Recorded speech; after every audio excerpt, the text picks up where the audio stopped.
जो नोएडा प्राधिकरण, ग्रेटर नोएडा प्राधिकरण में कुछ अधिकारियों और कुछ दलाल प्रवृत्ति के लोगों के साथ में जो एक स्कैम चल रहा है, किसान को वंचित रखा जाता है।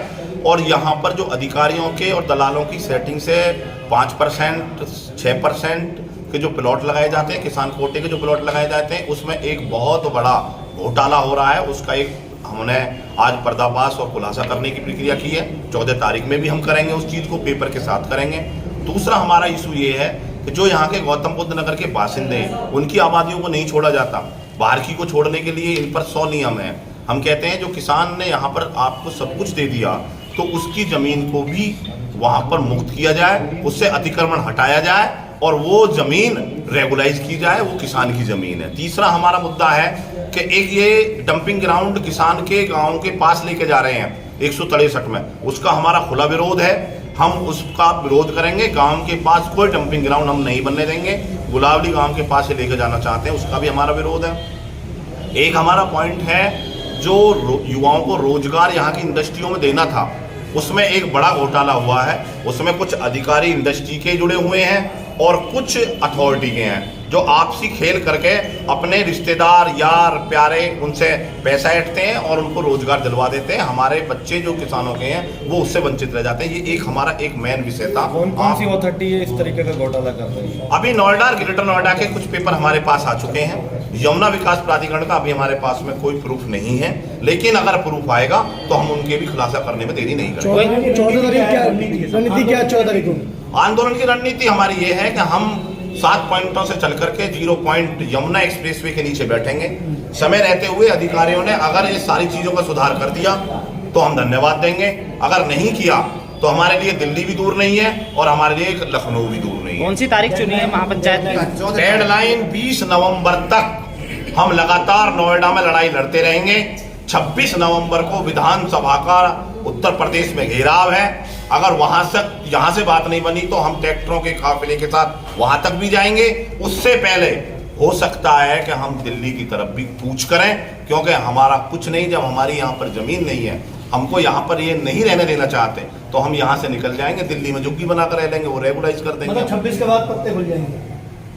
पत्ते तो डेली खुलते रहेंगे। हम आंदोलन जब तक निरंतर जारी रहेगा, जब तक कि यहाँ के किसान की और मजदूर की समस्या का आपकी बात नहीं। फिलहाल 26 तक, हाँ, 26 को दिल्ली जाएंगे या लखनऊ जाएंगे या 26 को तय होगा? हाँ। आपका आरोप है कि दिल्ली के किसानों ने यहाँ पर जमीन खरीदी है? नहीं, आरोप नहीं है। मैं ये कह रहा हूँ जमीन खरीदी है, हमारा आरोप नहीं है। मैं उसको क्लियर कर देता हूँ कि प्राधिकरण ये कहते हैं कि हम अपने प्राधिकरण क्षेत्र से बाहर के किसान को 5%, 6% और 7% का लाभ नहीं देंगे, उनका ये कहना है। लेकिन वो किसान को ही नहीं देंगे या उन दलालों को देंगे।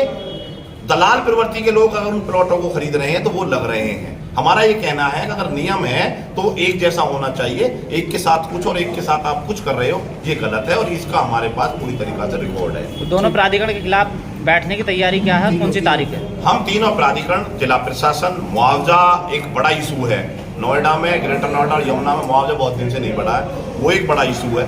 हमारा एक इशू और भी है जो आप जैसे भाइयों ने उसे भी लिख लो भाई। पत्रकारों के लिए ये नोएडा, ग्रेटर नोएडा और यमुना विकास प्राधिकरण की तरफ से कोई अलॉटमेंट का एक ऐसा कोई सेक्टर नहीं काटा जाता कि जिसमें वो सुरक्षित रह सके, अपने बच्चों की जीविका चला सके। वो भी हमारा एक इशू है कि उनके लिए भी कुछ ना कुछ ऐसी योजना लाई जानी चाहिए। जब सबके लिए एक योजना है तो जो हमारे पत्रकार बंधु हैं उनके लिए भी एक योजना हो, जिससे कि वो अपने बच्चों को सुरक्षित महसूस करते हुए अपना इस जो देश की एक मजबूत लड़ाई है, कलम से आप लड़ते हो, अपनी आवाज से लड़ते हो, उसमें आप मजबूती से लड़ते रहें। ये भी हमारी एक लड़ाई। प्लॉट पर आगे क्या लिखा हुआ है देख लो, बोलेंगे जब 14 तारीख में उनको मंच पर बुलाएंगे, उन अधिकारियों को वहीं पर नंगा करेंगे और जो ये कहेंगे हमने नहीं किया उसके साइन दिखाएंगे। हमारे पास साइन है, हमारे पास ये चीज भी है। मतलब ये मान लें कि 14 को प्राधिकरण के जो अधिकारी, हमारे पास नियमावली जो बनी है वो नियमावली है। आबादी क्यों नहीं छोड़ी जा रही? हमारे पास पूरे वो जो नियोजन है वो क्यों नहीं मिल पा रहे हमें, ये भी हमारे पास है। और हमारे पास वो भी जमीन है जिनकी रजिस्ट्री अथॉरिटी के नाम हो चुकी है, लेकिन आज तक अथॉरिटी उन जमीनों पर अपना नाम नहीं चढ़वा पाई है। बड़ा खेल टोटल उसमें लिप्त हैं और में उनके नाम भी खोले जाएंगे, उजागर करे जाएंगे और पंचायत बीच उनको ये बताया जाएगा, जब किसान उनसे ये पूछेगा कि दलाल अतिक्रमण रोका गया, अगर हमारा ही प्लॉट किसी और एक डीलर ने ले लिया, उसका अतिक्रमण कर देता और उसको लगाने के लिए 250-300 प्लॉटों की लिस्ट जारी हुई थी, जिससे कि एक बहुत मतलब